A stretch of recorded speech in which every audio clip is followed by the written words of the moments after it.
Shelby may be seated. So,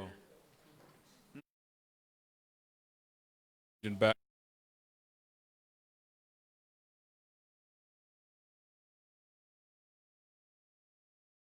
All right. So, shalom, shalom, Israel. How's everybody doing?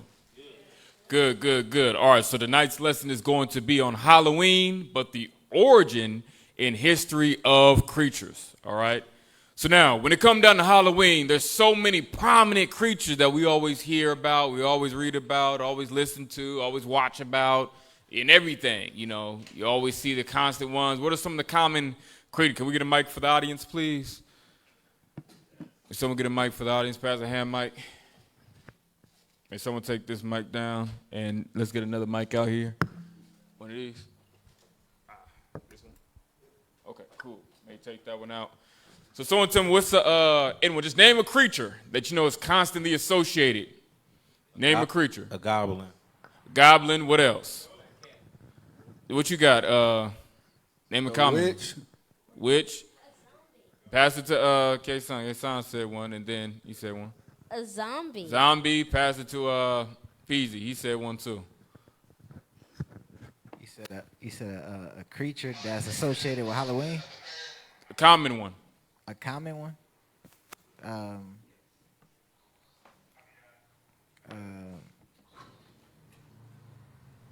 me see. A pumpkin, or like a Common creature. leprechaun or something. Leprechaun. Bat. Things of that nature. Okay, so wolf. All right, so we got a lot of them. But yet and still you hear, what did you say?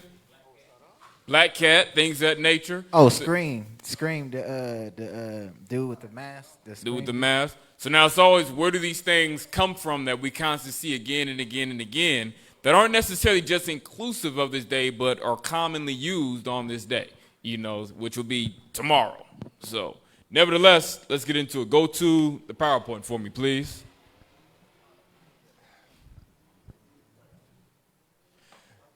So origin and history of creatures, let's get into it. Let's get Ecclesiastes 1 and 9.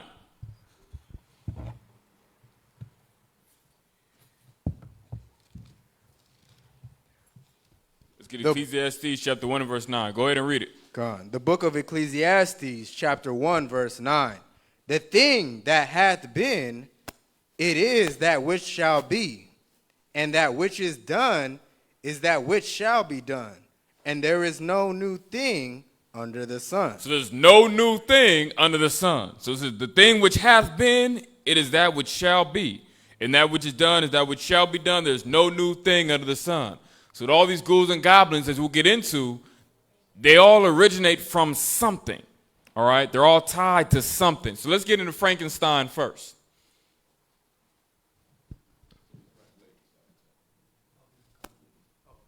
So let's get this. It says, this is the following article. May you turn down that light for me, please, so I can read this a little better, sir. So it says the following article is from the best of the best of Uncle John Bathroom Reader, which is a book. It's a series of books. So now the particular website I got this one from is www.neatorama.com with Halloween. So it says the original Frankenstein's monster wasn't Boris Karloff. It was, believe it or not, a character created by a 19-year-old author named Mary Shelley more than 190 years ago. So to pass the time, the Shelleys and their neighbors, 28-year-old Lord Byron, his 23-year-old personal physician, and his 18-year-old lover, read German ghost stories aloud. They enjoyed it so much that one day, Byron announced, "We each write a ghost story." Everyone agreed. But apparently the poets, unaccustomed to prose writing, couldn't come up with anything very scary. Mary was determined to do better. It says, "I busied myself to think of a story," she recalled, "one which would speak to the mysterious fears of our nature and awaken thrilling horror." Get 1 Timothy chapter 5, verse 13. Get 1 Timothy chapter 5 and verse 13 to speak into the light in which he's saying. The book of 1 Timothy, chapter 5, and verse 13. And withal, they learn to be idle, wandering about from house to house. So now, the biggest thing that these come from is always an idle mind, is, as they say, is what? Devil's workshop, right? So like I said, you busy myself to think of a story, constantly trying to find ways of mystery, fear, things of that nature. So now it says, Mary Wollstonecraft Craft Shelley, it says, one evening, Mary sat by the fireplace, listening to her husband and Byron discuss the possibility of reanimating a corpse with electricity, giving it what they call vital warmth. This is where the ideas of things are coming from. Get Psalm chapter 2 and verse 1. Meanwhile, we're going to continue reading this, and then after I read this first paragraph, we'll get Psalms 2 and 1. So the discussion finally ended well after midnight, and Shelley retired. But Mary, transfixed in speculation, couldn't sleep. It says, get Psalm chapter 2 and verse 1. And then you go ahead and read it when you got it. Psalm chapter 2 and verse 1. Why do the heathen rage and the people imagine a vain thing? Because that's what it is. They're constantly imagining vain things, worthless things when it comes down to what the Most High deems to be knowledge, wisdom, and understanding. It says, continuing on, when I placed my head on the pillow, she recalled, I did not sleep, nor could I be said to think. My imagination, unbidden, possessed and guided me, gifting the successive images that aroused in my mind with a vividness far beyond the usual bounds of reverie. So now there's nothing wrong with, because it's nothing wrong with being creative, but it's the way in which you use your mind and the energy you put into what it is exactly that you're creating. Because all these things are tied into another day. Now let's go ahead and continue. Let's get this next slide. So it says, I saw with shut eyes, but acute mental vision, I saw the pale student of unhallowed arts kneeling beside the thing he had put together. I saw the hideous phantasm of a man stretched out, and then, on the working of some powerful engine, show signs of life and stir with an uneasy, half-vital motion. So now, when you deal with that, you can, of course, put on me, and then I'll go on to the next segment real quick. So now with this, and of course, the Frankenstein monster is one in which, of course, I was just trying to think of something to pass the time that was taken as something so much more and became so popular in this day and age that it's become a very common spectacle of the day. All right? Nevertheless, let's go on to the next one. Let's get zombies. All right. So now, the zombie history. Everybody loves zombies. One of the most prominent figures we see from TV shows, movies. Zombies are always used, but let's get where the true origin comes from. All right, let's get Ecclesiastes 12 and 7, and then I'm going to go ahead and read this real quick. So, on Samhain, Samhain, it has many different ways of pronunciation. So, on Samhain night or Samhain night, so it is believed that the dead walk, and that's where you get the walking dead, and that the fairy convert, causing both magic and mayhem. So this is page 2, The Wiccan Year by Judy Ann Knott. Go ahead and get Ecclesiastes 12 and 7. What actually happens? Ecclesiastes chapter 12 and verse 7. Then shall the dust return to the earth as it was, and the spirit shall return unto the Most High who gave it. Right. So in a literal sense in that regard. So that's what happens to us when we die. We pass, bodies return back to earth, spirit returns back into the Most High who gave it. So now, we get the walking dead, which we see, and I'm going to go ahead and read this.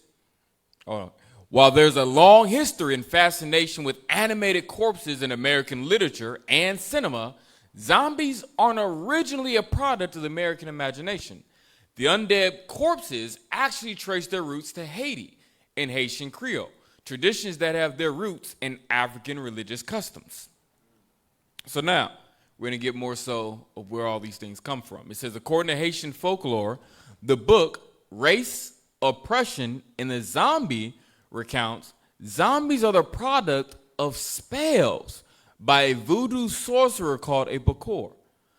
The word is believed to be of West African origin and was brought to Haiti by slaves from that region. The concept of zombies would evolve further with the creation of the voodoo religion. So this is where you're coming from. So it says, in an essay for the New York Times last year, University of California, Irvine professor Amy Wellens called zombies a very logical offspring of New World slavery. According to Wellens, because slavery in colonial Haiti was so viciously brutal, death was the only real escape and seen as a way to return to Africa, or in Guinea, which translated means Guinea. So as she writes, and this is where you get like, Walton and others always, zombies, but the zombies is black people, you've heard some of us say that, but it is. We are the zombies. Blacks or is originated as the zombies. That's where it comes from. All right, but you're getting some of the roots that goes back to the slaves in Haiti. And I want you to get Ezekiel 37, 1 through 4, 11, and then we're going to get Proverbs 21 and 16. So it says, suicide was the slave's only way to take control over his or her own body. And yet, the fear of becoming a zombie might stop them from doing so. This final rest in green, leafy, heavenly Africa with no sugar cane to cut and no master to appease or serve is unavailable to the zombie. To become a zombie was the slave's worst nightmare. To be dead and still a slave, an eternal field hand. That's what it was. That's where you're dealing with where it came from. Go ahead and get Ezekiel 37, 1 through 4. Ezekiel chapter 37 and verse 1. The hand of the Lord was upon me, and carried me out in the spirit of the Lord, and set me down in the midst of the valley which was full of bones, and caused me to pass by them round about. And behold, there were very many in the open valley, and lo, they were very dry. And he said unto me, So now this is how, in this day and age, our people spiritually are zombies because they're spiritually dead, walking about, not having the true spirit of life because they're lacking the Most High's words, direction, and his spirit and his righteousness. Therefore, we're dead, dried up. So now continue reading. Verse 3. And he said unto me, Son of man, can these bones live? But can these dead bones live? Read on. And I answered, O Lord God, thou knowest. Again he said unto me, Prophesy upon these bones, and say unto them, O ye dry bones, hear the word of the Most High. Read on, verse 5. Verse 5. Thus saith the Lord God unto these bones, Behold, I will cause breath to enter into you, and ye shall live. And that breath is his spirit. That's what he's looking at, to actually be able to live and thrive righteously. Go ahead and get verse 11. Verse 11. Then he said unto me, Son of man, these bones are the whole house of Israel. The whole house of who? The whole house of Israel. Read. Behold, they say, our bones are dried, and our hope is lost. Because one of the key things you always see about a zombie, one of the key distinguishing figures, let's go ahead and go back, is that zombies always tend to have a look of being dead, very dead looking. That's why they call them the walking dead. They're very dry, malnourished, things of that nature. That's how we look. On the flip side, too. But spiritually, that's where we're at. They show that manifested physically, but spiritually, we look like this, walking about. But he said, I'm going to cause breath to enter back into you. Make it so that you can you look healthy again. I want you to look healthy again because as a nation, we look very unhealthy. Because we lack what the fundamental aspects of what we need to thrive as a people. We're destroyed. And other nations know, which is why they look down on us. There's nothing respectable about us in this day and age. We've lacked that. So now, let's go ahead and let's go back and let's get Proverbs 21 and 16. Proverbs chapter 21 and verse 16. The man that wandereth out of the way of understanding shall It said that says the man that wandereth out of the way of understanding. Read. shall remain in the congregation of the dead. So now it says the man or woman or child that wandereth out of the way of understanding shall remain in the congregation of the dead. Well, what is our understanding? Hold that. Get Deuteronomy 6. Deuteronomy. I said that fast, huh? Deuteronomy. Yeah, just rolling over. Jake's laughing at the back. Deuteronomy. Get Deuteronomy chapter 6 and read verse 4 and 5. 4 and 5. Deuteronomy chapter 6 and verse 4. Hear, O Israel, the Lord our God is one Lord. Deuteronomy 4, 5, and 6. Excuse me, Deuteronomy chapter 4 and verse 5.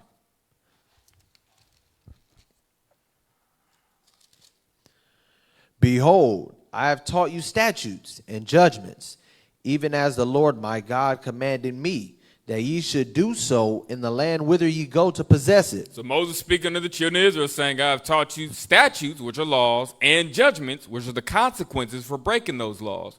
Even the Lord my God commanded me that you should do so, meaning to apply them. Read on.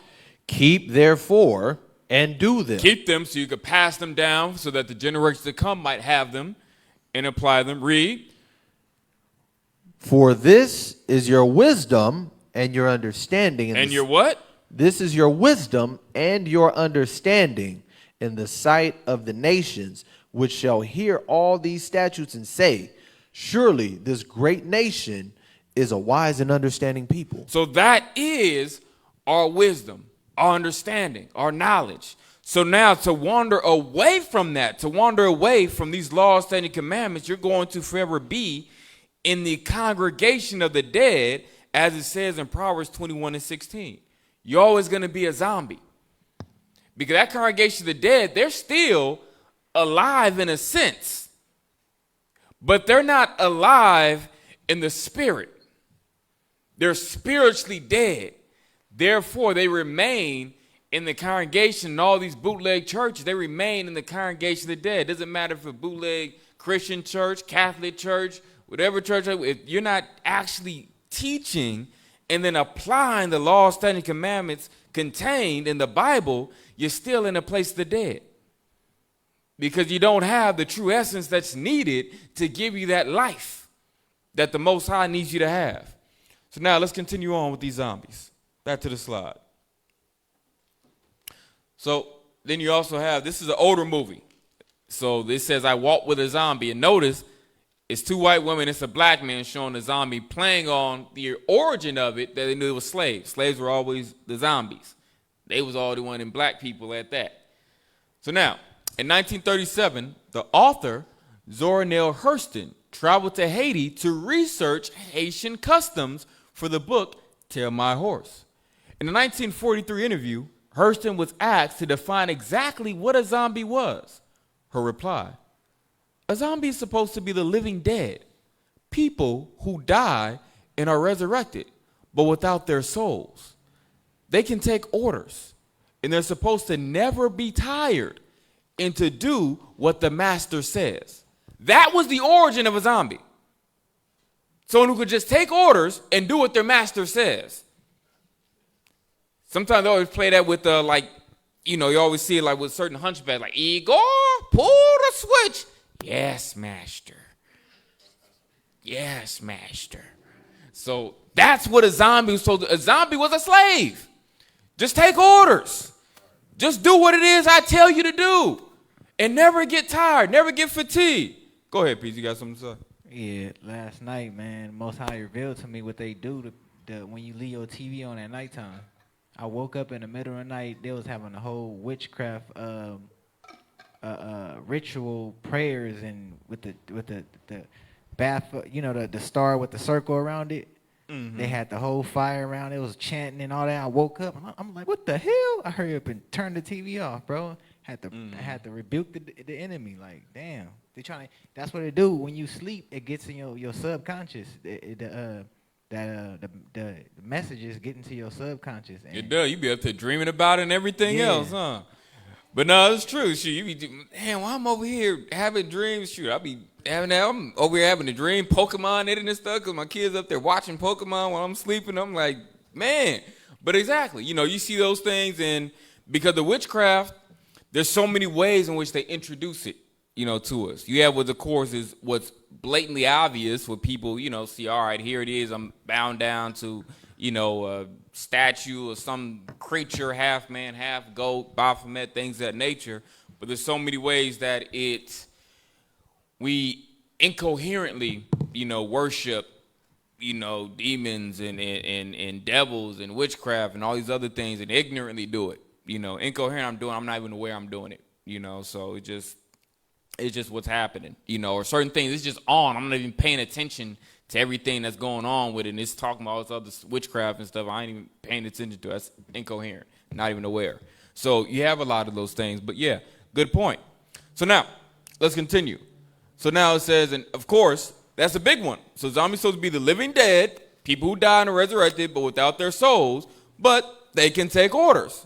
And they're supposed to never be tired and to do what the master says. Now, that's the origin of it.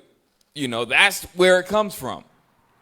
So, of course, doing it, and of course, you see, this is another movie from the same time, doomed to walk the earth as slaves to the Lord of the living dead, called from the grave by a mystic voodoo cult. So this is the plague of the zombies. So all new in color, because once again, all these old movies, they already knew and understood the origin of it. It started to get watered down and changed as time went on to where modern day, we don't even know these origins. We just know it as far as, all right, they just eat. They just want to eat. They just go around, chase people and eat. And some people put it, sometimes they can hear, sometimes they can run, But nevertheless, these are the true origin and roots of it. So now, the Center for Disease Control and Prevention is among the organizations that have sought to capitalize on the American appetite for all things zombie. In 2012, the CDC raised some eyebrows when it unveiled a page on its website devoted to zombie preparedness. Because this is the thing, too, that if you understand that the origin of zombies is, in fact, black people, actually slaves. It still ties to us that it's still, when you deal with preparing for a zombie apocalypse, this is what many say is code word for preparing for when they have to inevitably whites versus blacks. Another code word. So some actually still use that in modern day and age, understanding the origin of zombies. Zombies is black people. So I'm preparing for a zombie apocalypse to destroy black people or fight against blacks or minorities, things of that nature. So let's go back to the slide. All right, so now, and this is why they made movies white zombie. Why they have to make movies white zombie? Because they understood zombies was black. I had to quote the difference. The distinction and the distinct difference was, now I'm making a movie about white zombies. What if you had zombies, but there was really white people? So I'll say white zombie. Because it was always known zombies was black.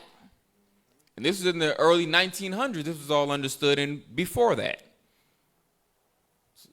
So now, on the page, the CDC director of the Office of Public Health Preparedness, in response, Dr. Ali Khan notes, if you are generally well equipped to deal with a zombie apocalypse, you will be prepared for a hurricane, pandemic, earthquake, or terrorist attack. The site was so popular that it crashed when it was launched. And that's from www.npr.org. So now, of course, this is the modern day zombie apocalypse, what it look like today. So what's the point of being afraid of zombie apocalypse when you're already a zombie? Because now everyone's walking around their phones on technology. But nevertheless, little fun fact. All right, so now let's move on to ghosts. Let's get the next ghoul or goblin. All right, definition. From the Old English, gas, meaning soul, spirit, life, breath. The disembodied manifestation of the spirit or souls of deceased humans or animals that survive after death. So now we're going to get a few different places. So belief in ghosts. So the belief in ghosts is related to the ancient concept of animism, a word that comes from the Latin anima, and a belief that all things, both animate and inanimate, is endowed with a soul. Religions the world over show belief in ghosts. Hinduism, Buddhism, and Judaism all teach that ghosts exist. Both the Torah and Bible contain references to ghosts. Let's get more of this scripture. Let's get Exodus 1 and 5.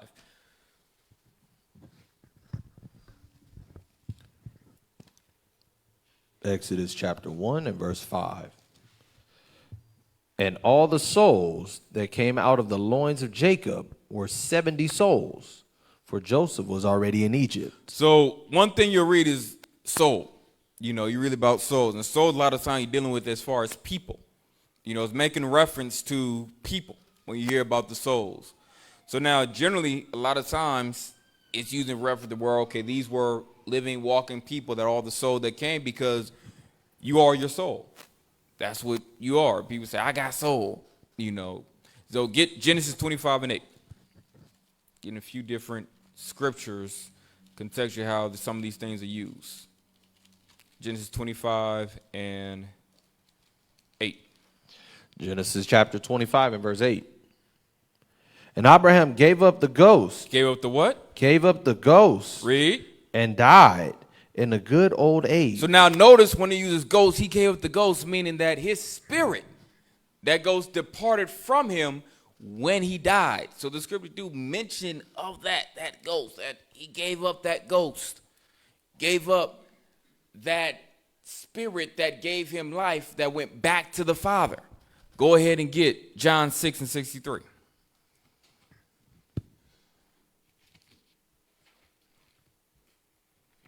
Get the book of John chapter 6 and verse 63. St. John chapter 6 and verse 63. It's going to understand it. It is the spirit that quickeneth. It's the what? It is the spirit that quickeneth. The spirit is what animates your body that now makes you a living soul. That's what you're looking at. The spirit quickeneth you. The spirit is what gives you your liveliness. All right? Read on. The flesh profiteth nothing. So just that flesh profits nothing. Because the key is because some like to say, okay, well, it is simply just, they like to deduce it to, all right, maybe it's just the heart. Something happens to the heart, then you die. We have people who die where their heart is perfectly fine. Can't just be the heart. Shouldn't the body keep moving in if the heart is fine? And so what's the brain? If the brain just stopped. If the brain is hurt, someone gets shot in the head, and if the brain is just hurt, then that's it. In case you got people shot in the head, still survive. Still live. Even parts of the brain, the skull missing. It happens. Been a few different cases like that. Still alive. We have people that died and there's still blood in their system. They didn't bleed out. Because it's the spirit that quickeneth you. Once that spirit leaves, that's it. The spirit is the main thing that animates that body. If that spirit is no longer there, then guess what? The body is dead. It's not going to move. Even if physically, me looking at you, things can seem fine. But that spirit is what animates and gets that body going. So now, so the spirit is that quickeneth, the flesh profiteth nothing. From there, let's go ahead and get Job chapter 14 and verse 10.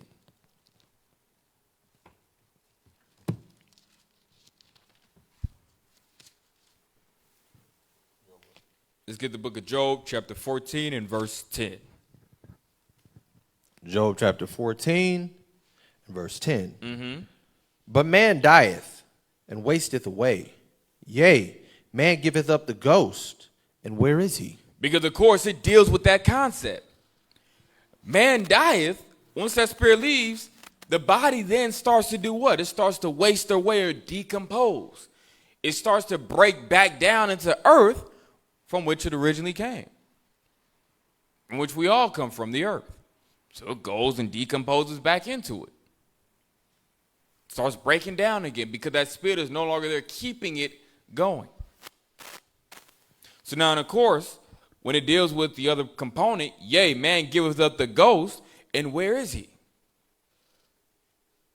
Because although his physical body is here, he's not here. He's now dead. He's cold now. No longer has that warmth because that spirit warms the body. It keeps it vital, keeps your vitality up. But now that it's gone, you grow cold, numb, lifeless, dead. So now, go ahead and get Ecclesiastes 12 and 7, and then we're going to get 3 and 21. So where do you go? Go back to Ecclesiastes 12 and 7, and then we're going to read 3 and 21.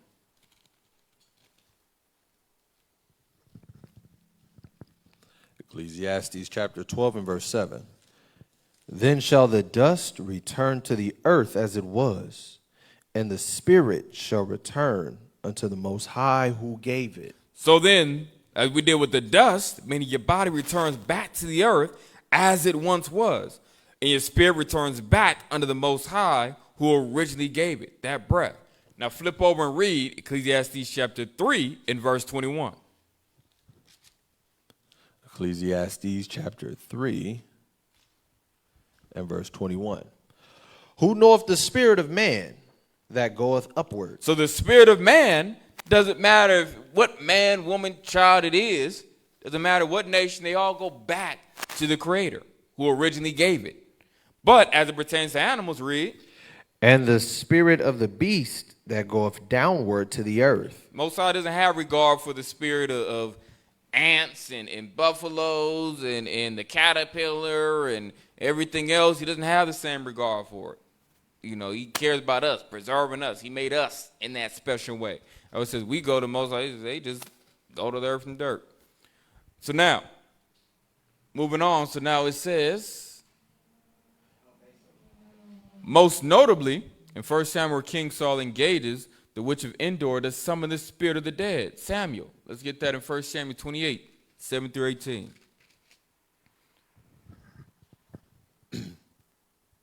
First Samuel chapter 28, let's get this story. This is part of dealing with witchcraft and things of that nature too. Let's read the story of 1 Samuel chapter 28, and let's read 7 through 18. 1 Samuel 28 and verse 7. Then said Saul unto his servants, Seek me a woman that hath a familiar spirit, that I may go to her and inquire of her.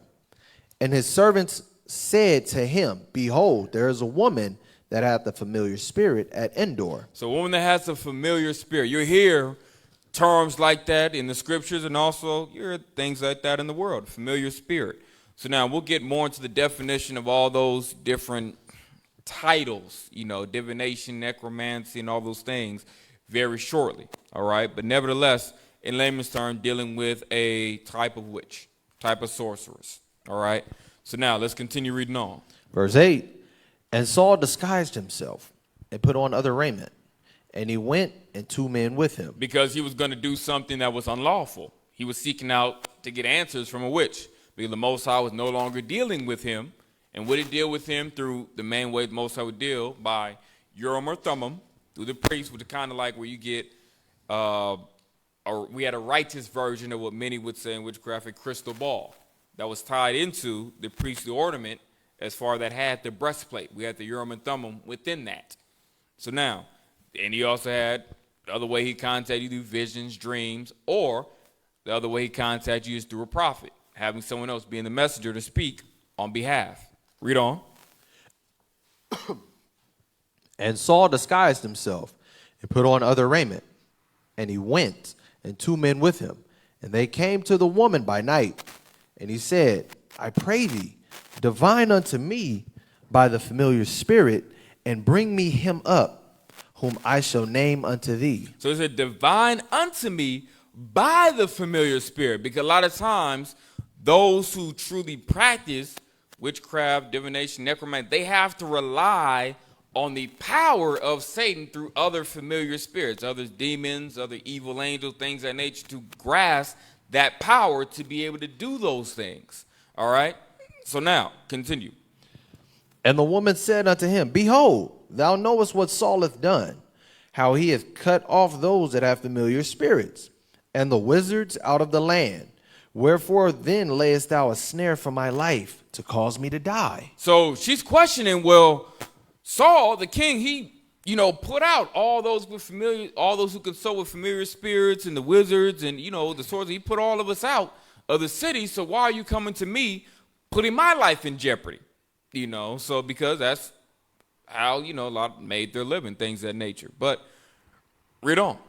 Verse 10. And Saul sware to her by the Lord, saying, as the Lord liveth, there shall no punishment happen to thee for this thing. So he did what, of course, a lot of people love doing. Oh, God, nah, it's good, man. Ain't nothing going to happen. Read on. Then said the woman, whom shall I bring up unto thee?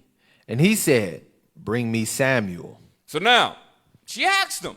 Because once again, this is also tying into, on a side note, which I'll get to later on, within this lesson, and I'll speak into other lessons as well. But when it comes down to witchcraft, divination, those things are real. That's real power there. So you have to be careful because a lot of times, in the world, you question, it may or may not be real thing in nature. No, it's real power. It just comes from a different entity. It comes from Satan. So it's different. So now when it comes down to those things, they really have power. So now, read on. Verse 11. Then said the woman, whom shall I bring up unto thee? And he said, bring me Samuel. Mm-hmm. And when the woman saw Samuel, she cried with a loud voice. And the woman spake to Saul, saying, why hast thou deceived me? For thou art Saul. So now, when she was divining, working up her magic, and conjuring up this spirit, because he said, bring me Saul. So she worked with familiar spirit. All right, I want to bring forth Saul. Bringing forth and seeing like, oh, snap. Well, I'm talking to, I have the understanding, would communicate with him that you're King Saul. You lied to me. So now, read on. And the king said unto her, be not afraid, for what sawest thou? So he said, look, don't trip. I know, but what did you see, though? What all did you see? I want to know. Read on. And the woman said unto Saul, I saw gods ascending out of the earth. So gods meaning powers, but the powers of us. As prophets, because we're gods, we're powers. So now she's saying, I see gods ascending out of the earth, which on another side note, that's what you deal with, like all the, Mount Olympus and Zion and all that's tied to Zion and Mount Jerusalem, but they just take it over that way. And the Zeus and Hermes, all these other gods, that's supposed to be us. That's what we are going to be, those gods ruling up in the mountains. That's going to be us. That's what it's supposed to be in our golden city. Sitting up high, ruling. So now, continue reading. Verse 14. And he said unto her, 13. And the king said unto her, be not afraid, for what sawest thou? And the woman said unto Saul, I saw gods ascending out of the earth. Mm-hmm. And he said unto her, what form is he of? He said, what form is he of? Read. And she said, an old man cometh up. Mm-hmm. He died old. Read. And he is covered with a mantle. And Saul perceived that it was Samuel, and he stooped with his face to the ground and bowed himself. And Samuel said to Saul, why hast thou disquieted me to bring me up? He said, why are you disturbing me? I'm at peace. Because once again, when the dead die, they rested for a season. He said, look, I'm finally at rest. Why did you summon me? Read on. And Saul answered, I am sore distressed. For the Philistines make war against me, and the Most High has departed from me, and answereth me no more, neither by prophets nor by dreams. Therefore I have called thee, that thou mayest make known unto me what I shall do. So Saul, being in a wicked state of mind, but trying to be right, said, well, God isn't talking to me by these other means, so I thought to summon you, that hopefully you can help me. Read on. Then said Samuel, wherefore then dost thou ask me, seeing the Lord is departed from thee, and is become thine enemy? So he says that, well, if God ain't dealing with you, why you calling me? If the Creator ain't dealing with you, what do you think I'm going to do? Because for him, when you would think that to be common sense, but when you're not dealing righteously, common sense ain't going to work for you. Because you're not thinking your right state of mind, because the whole narrative that Saul is doing right now is wicked as hell. But he's not seeing that. He's just thinking, well, I'm trying to get what I need. And I just need to go ahead and, exactly, any means necessary, what I need to do to try to get some answers. But you're going about it the wrong way. That's like literally, imagine me, well, I've been praying. God ain't been helping me, so I need to go see a palm reader. Maybe they can help me. I can get some answers. Yeah. You know, they can tell me, I'm trying to see what's going to happen, you know, in my future, if I'm going to get this job or not. Let me just go see the lady down the street and pay. Maybe she could tell me. So now, so far in wickedness, you can't even see that the actions that you're doing are completely contrary to the Most High. But now let's continue reading. Verse 17. And the Lord have done to him as he spake by me. For the Lord hath rent the kingdom out of thine hand, and given it to thy neighbor, even to David. Because thou obeyest not the voice of the Lord, nor executest his fierce wrath upon Amalek. Therefore hath the Lord done this thing unto thee this day. Even Cole, all he did was reiterate the same thing he did in his life. Was that Most High ain't dealing with you because you ain't listen, you disobeyed. Like, did you forget what it is the judgment was? Like, that was it. There was no reconciliation. Most High gave you chance and opportunity to make sure you did things right, but you didn't listen, and the Most High was done with you. So that's it, which behooves us to listen and not play with the Most High and try to think, like in the bootleg church, well, I could just keep messing up and God's supposed to keep forgiving me. Nah, you better read the scriptures. He don't work that way. Yeah, sure. So, let's continue on. So now, types of ghosts. Because although parapsychologists prefer the word apparitions to ghosts, many colorful terms are commonly used to describe specific types of ghosts. Apparition, defined as something that unexpectedly appears or becomes visible. The preferred term of the parapsychologists synonyms with phantasm and phantom and specter. Let's have doppelganger. In legend, the often sinister ghostly double of a person that haunts its living counterpart. Then you have ganger, or am I saying the right? Gangager, or ganger. Yeah, or Jaganger. A spirit, the G silent, huh? The J silent. Oh, Django, the J silent. There you go, the J silent. A spirit that returned from the other side. And then poltergeist, an invisible and mischievous ghost that makes his presence known with noises, rappings, and quick manifestations of psychic energy, such as movements of objects. All right, so these are some of the ones you're dealing with. Spook, from the Dutch, synonymous with the word ghost. Wraith, from uncertain origin, another word for ghost that bears many contradictory definitions, from guardian to omen of death. So it can be either guardian on one side or omen of death on the other side. So that's what you're looking at. So that's from paranormalencyclopedia.com. So different definitions. Now let's get, we got that. That's where you kind of get Casper, things of this nature, different type, but let's kind of get werewolf. Casper, the friendly ghost, friendliest ghost I know. So I know. Let's get now werewolf. That's another popular one. So, and then for some of these other ones, I mean, you'll see. Nah, we keep. How am I doing time? All right, yeah, we keep going. So now let's get werewolf. All right, so werewolves, literally man-wolves, are shape-shifting creatures with unusual speed, strength, reflexes, and senses. They can be found in countless books, films, and television shows, from the horror classic The Wolfman to the Twilight and Underworld series. Traditionally, there are several ways that a person could become a werewolf.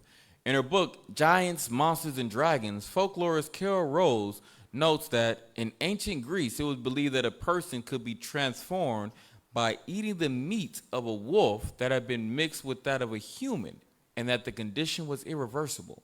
Centuries later, other methods were said to create werewolves, including being cursed, or by being conceived under a new moon, or by having eaten certain herbs, or by sleeping under the full moon on Friday, or by drinking water that has been touched by a wolf. It was also widely believed that werewolves could dress in a special protective wolf skin, though they had to remove it at daybreak and hide it. If their magic pelt was found and taken from the werewolf in human form, he or she could be killed. So now, a whole lot of different origins for it, huh? So now, today, many people will associate the moon with werewolves and madness. Some who work in police and emergency medical services have anecdotally claimed that full moon nights are busier, crazier, and more dangerous than other nights. This perception may be rooted more in psychology and imagination than reality. Carefully controlled studies have not found good evidence supporting this idea. There are several medical conditions that can mimic the appearance of a werewolf and may have contributed to early belief in the literal existence of the creatures.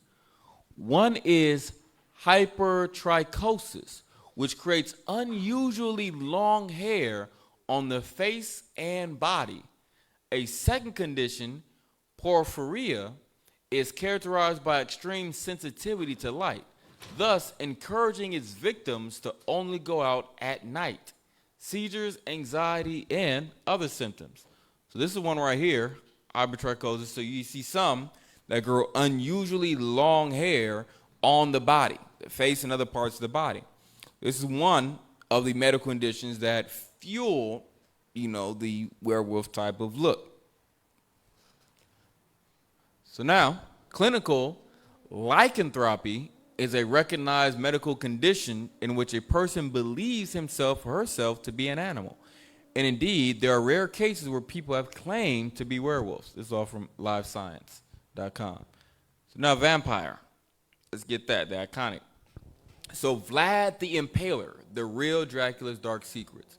So Count Dracula might be a fictional character who makes the blood curdle on Halloween, but its historical namesake is not. Vlad III, known in his heyday as Dracula, or Dracula, an old Romanian, was a medieval prince with a figurative thirst for blood. This is also from Live Science as well. So that's a picture of Vlad the Impaler. So the most famous vampire is, of course, Bram Stoker's Dracula, which, of course, many have seen and, watched things of that nature.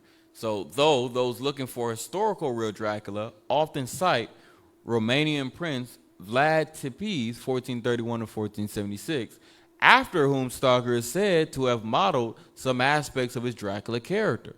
The characterization of Tepes as a vampire, however, is a distinctly Western one. In Romania, he is viewed not as a blood-drinking sadist, but as a national hero who defended his empire from the Ottoman Turks. That's also from Live Science. So this is from Bram Stoker's Dracula. So garlic. The fear of garlic, or illuminphobia, is a neurosis that causes people to become freaked out by the mere thought of the stinky plant. In clove form or sprinkled over a pizza, garlic will send illuminophobiacs running in the other direction. Just being in proximity to garlic is enough to trigger a severe panic attack or anxiety for a person suffering from this rare phobia, so which actually is a thing. Now, the legend that vampires are repelled by garlic stems from its use as a way to ward off evil spirits in southern Slavic countries and Romania. It was believed that those who refused to eat garlic were vampires, and cloves of garlic were placed in the mouths of the deceased prior to burial to prevent them from turning into vampires. According to In Search of Dracula, The History of Dracula and Vampires, so by Houghton Mifflin Harcourt, 1994. So now, biting, insomnia, and hypersexualization. So, rabies or hydrophobia is a disease that causes people to display several vampire-like symptoms, including the desire to bite others. The rabies virus attacks the nervous system and can also cause oversensitivity to sunlight and to other visual stimuli, such as mirrors.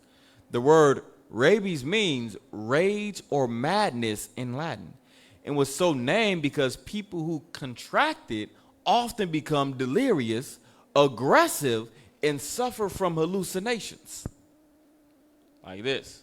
rabid dog, or cat, or squirrel.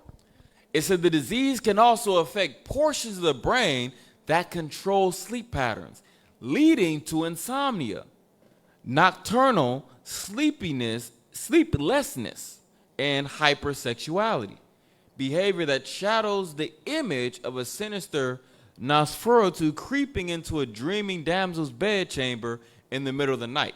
So it fueled where a lot of these concepts that you deal with as far as with Dracula having, always, sexually active, that's a big part of it.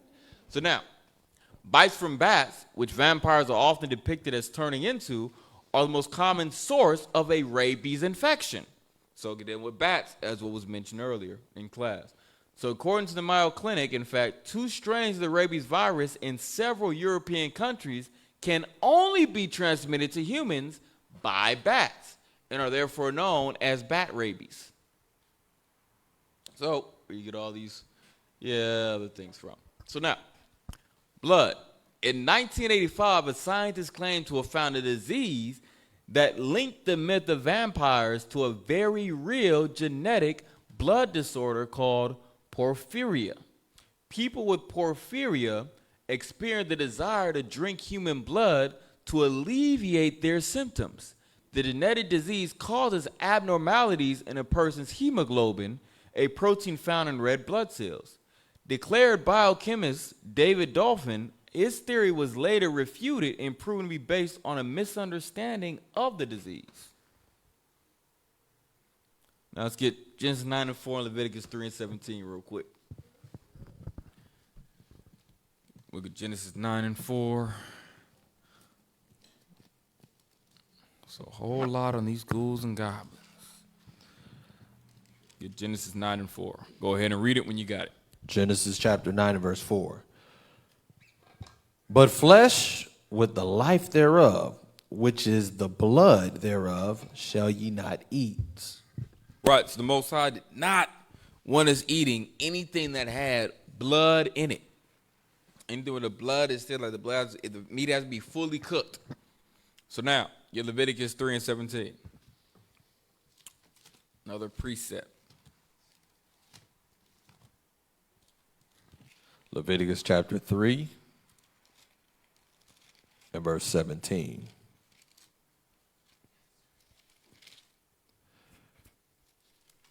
It shall be a perpetual statute for your generations Perpetual meaning continuous, a continuous law. Read. throughout all your dwellings, that ye eat neither fat nor blood. That ye neither fat nor blood. Fat in this context dealing with the innards, the intestine, the intestinal tract, that being with the fat in this context, all right? So as you read the rest of that chapter, it'll give you that understanding. So now, it says we cannot eat or drink of the blood. So now, let's continue. Leviticus chapter 3, and that was particularly verse 17. Verse 17. Back to the slide. However, one of the real symptoms of the rare disease is a sensitivity to sunlight, with blisters forming on the skin within several minutes of sun exposure. So another real symptom is red-colored urine. According to the Mayo Clinic, and may explain why historically people may have suspected porphyria sufferers of drinking blood.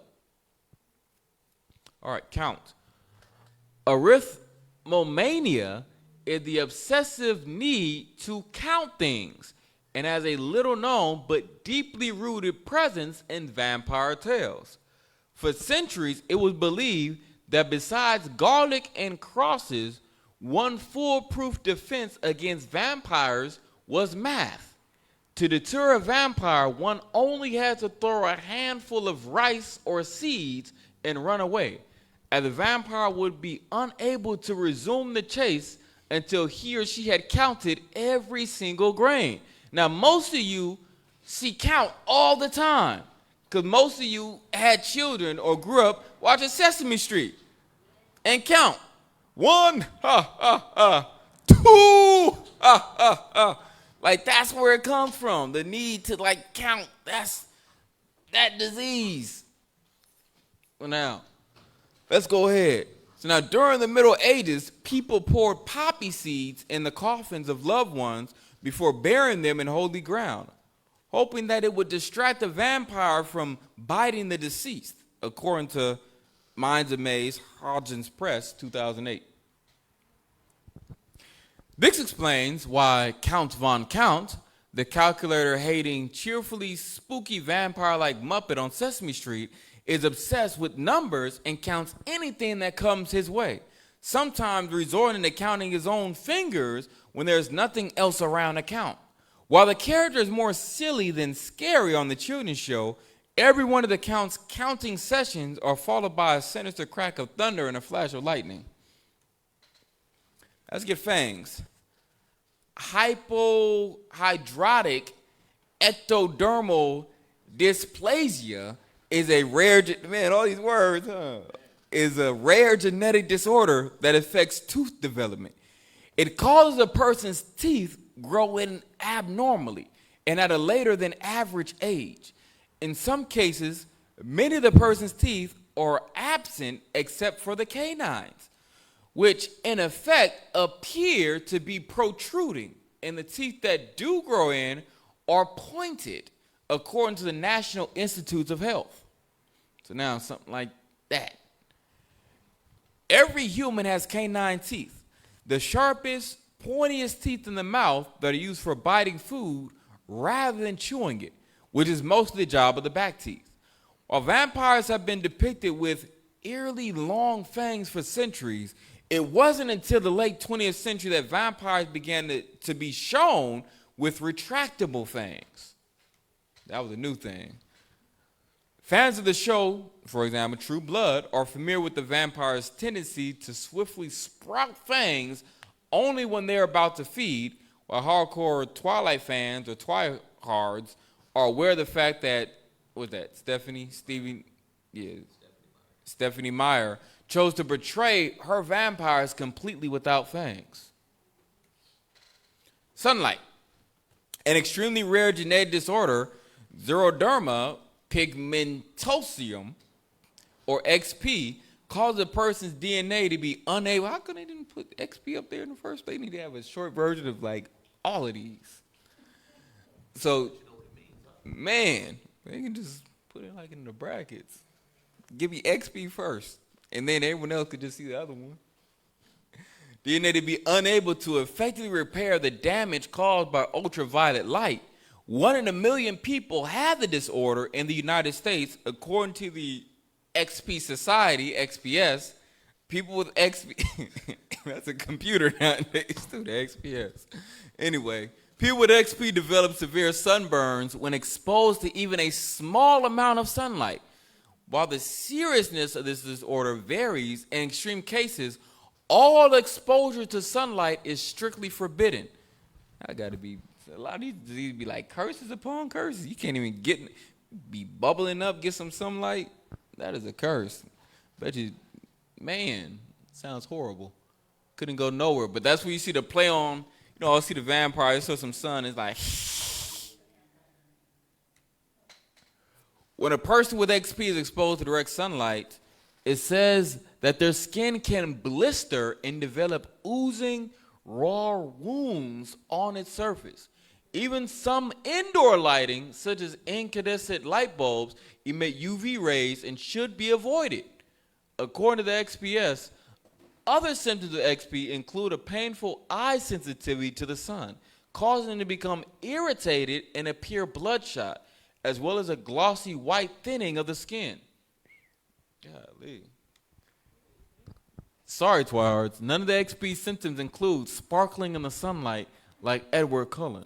While Edward seems to be an unusual vampire due to his ability to handle sunlight, older versions of vampires, including John Polidori's 1819 short story, The Vampire, and James Malcolm Ramirez's Varney the Vampire, published in 1845, were able to walk in sunlight without a problem. Traditionally, vampires are nocturnal creatures because it is easier for them to stalk human prey at night. That's from LiveScience.com. All right, let's get to the witch. Let's get Deuteronomy 18:10. Let's go ahead and read Deuteronomy chapter 18 and verse 10. Deuteronomy chapter 18 and verse 10. There shall not be found among you anyone that maketh his son or his daughter to pass through the fire, or that useth divination, or an observer of time, or an enchanter, or a witch. We're going to cover all of these. So now, let's go back. So it says, which a person thought to have evil magic powers. Witches are popularly depicted as wearing a black coat and pointed hat and flying on a broomstick. But its synonymous or synonyms are sorceress, enchantress, necromancer, and more. Always seen something like this. Let's get Exodus 22 and 18. The Most High says regarding judgment of a witch. Exodus chapter 22 and verse 18. Thou shalt not suffer a witch to live. Thou shalt not suffer a witch to live. The judgment of a witch or any of its affiliates is death. All right? So its affiliates, like we dealt with in the last chapter, necromancy, divination, astrology, what's the other one? Familiar spirits and, man, diviner of times, that one. So let's get necromancy. So a person who practices necromancy, a wizard or magician. And that wizard or magician doing necromancy usually involving things like raising of the dead. All right, more so than that. That's where more so necromancy comes from. Someone who's trying to conjure up, the dead. So necromancy. So even others, they even have it a method of divination through alleged communication with the dead. So that's a lot of times what you're looking at. Some may have it as magic in general, especially that practiced by a witch or sorcerer, sorcery, witchcraft, or conjuration. So normally it is a witch, sorcerer who a lot of times specialize in conjuring up of the dead. So that's a lot of time dealing with. Divination, all right? So now divination is the practice of seeking knowledge of the future or the unknown by supernatural means. So a lot of times they want another entity to divine something unto them, all right? Looking for answers. Now it's another definition, and these ones I'm reading is from dictionary.com. The practice of attempting to foretell future events or discover hidden knowledge by occult or supernatural means.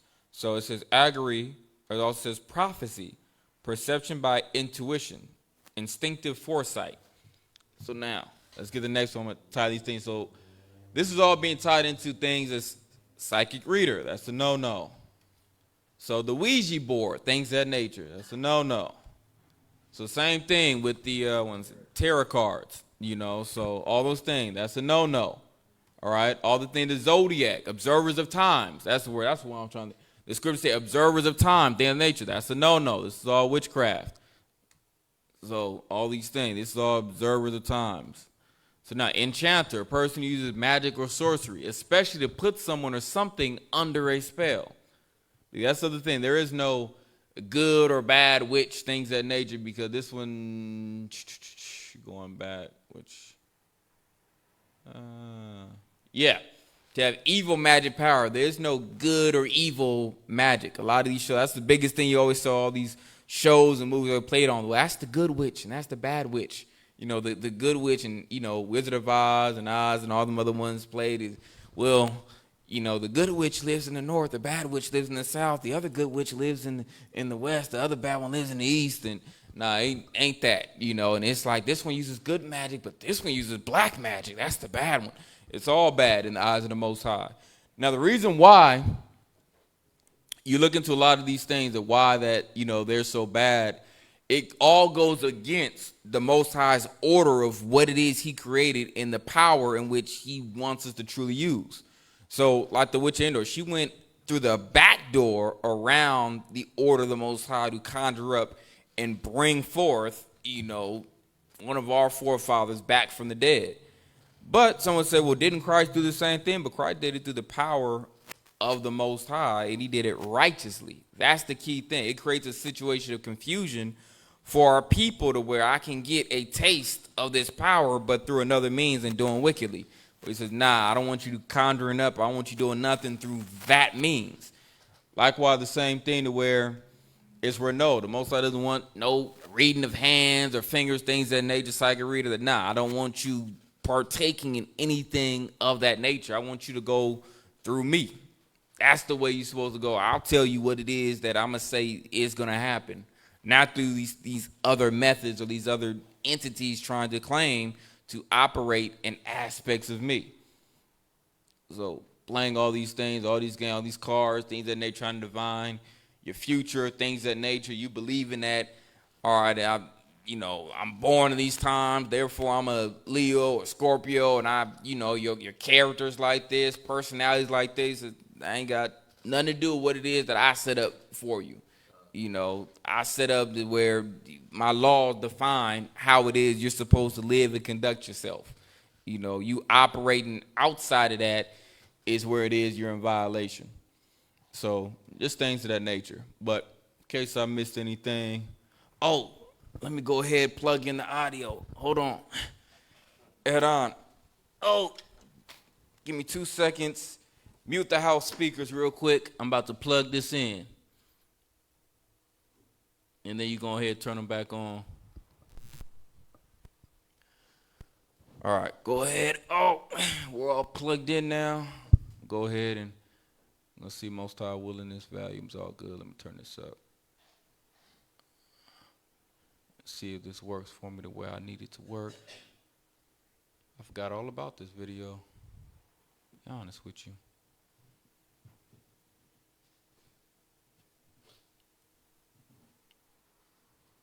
See if it'll play for me or not. I have to do it another way. This will be the last thing I want to show y'all.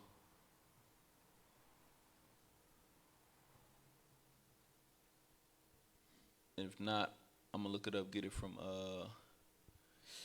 YouTube real quick.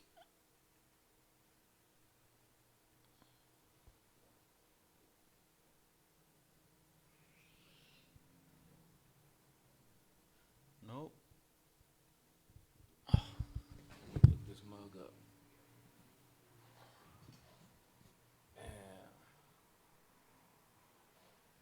All right. We'll get another one. I'm going to get it this way. Oh, can't play for me. All right. More than one way to skin a cat. And this mug is actually found on the History Channel. So I'm actually history.com, history of Halloween.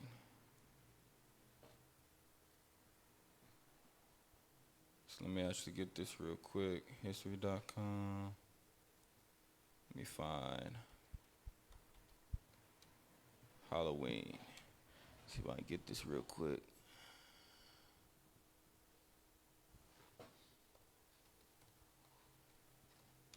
See if I can get it to come up. Let me show it this way.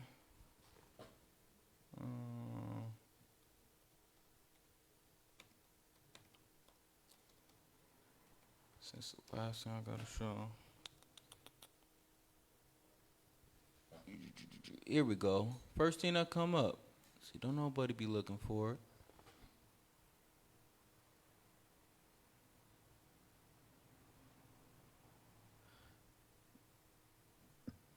Let me see, they're gonna show me the video right here. You always got the video playing. Nope, I don't want that.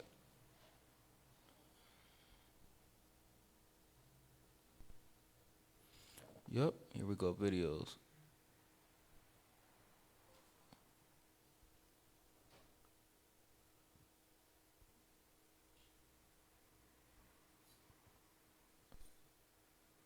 A bipartisan coalition of over 100 local leaders across California opposes Prop 21 because Prop 21 will make the housing crisis worse. Join Democrats and Republicans, affordable housing experts, business and labor, and Governor Gavin Newsom no on 21. Ages ago, when history was short and winters were dark, tribes of Celtic farmers believed there was one day a year where the season of life meets the season of death, when malevolent spirits could rise from their graves and walk amongst the living. It was Celtic Ireland, BC, and that day was called Samhain, the Celtic word for summer's end. On a day when so many spirits lurked, Druid priests tried to foretell whether their villages would survive the winter. Ordinary Celts lit great bonfires and disguised themselves to repel and confuse the spirits. In the 8th century, in a likely attempt to distract the Celts from their pagan practice, Pope Gregory III established All Hallows Day, a day honoring all saints, known and unknown, on November 1st. Europeans accepted the new holiday, but saw no reason not to enjoy their traditional rituals as well, and soon Samhain became known as All Hallows Eve. From there, it was a short walk to the name we all know today, Halloween. Predictably, such a heathen tradition was of no interest to America's first Puritans, and so it, like Europe, was left behind. Until the mid-19th century, when a potato famine drove over 1 million starving Irish and their folklore across the Atlantic and into America's port cities. An ocean from home and immersed in a cultural melting pot, their traditions began to change. The roaring bonfires shrank to lanterns carved from gourds, the first jack-o'-lanterns, and the Celts' demonic disguises became the sinister costumes of modern-day Halloween. The origins of trick-or-treating remain unclear. It is believed to have stemmed from a custom known as souling, in which the poor went from home to home and prayed for the souls of each family's dead, in exchange for small cakes to eat. By the early part of the 20th century, Halloween was gaining a foothold as an American institution. Mass-produced Halloween costumes became commonplace, making Halloween one of the most profitable holidays on the calendar, earning retailers billions of dollars. Halloween's appeal transcends age, delighting both children and, yes, even adults alike. It's a day to step into costume, gorge on sweets, throw ghoulish galas, and scare ourselves silly. The truth is frightfully clear. Not even a silver bullet could stop Halloween now.